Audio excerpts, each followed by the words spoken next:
Campeonato Regional da Liga Pomerode de Desportos 2011. Taça Cidade de Gaspar. Um oferecimento.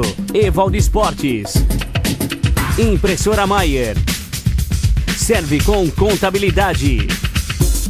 Winnercar Veículos. Piscicultura Cran. Cusmobil Móveis e Esquadrias. Vereador Ivan Falck. Liga Pomerode de Desportos. E Fumpel.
difícil para nós, suada, mas foi muito importante pra gente. Conseguimos 3 pontos, conseguimos o nosso objetivo, que é a vitória aqui dentro de casa. Agora é ter calma, descansar bastante, porque domingo precisamos de mais uma vitória e garantir o primeiro lugar. A equipe, nós começamos com um pouco meio lento, a gente conversou no vestiário que a equipe do Floresta é uma equipe muito forte, ainda mais aqui dentro do campo deles. Mas a equipe está de parabéns, nós começamos perdendo 2-0 e a equipe conseguiu dar uma reagida, fizemos 2-1, daí ele deu um pênalti duvidoso, não sei se foi, mas acontece, aí a bola não quis entrar do nosso lado aqui, mas agora vamos pensar no próximo jogo para ver se nós conseguimos uma classificação aí.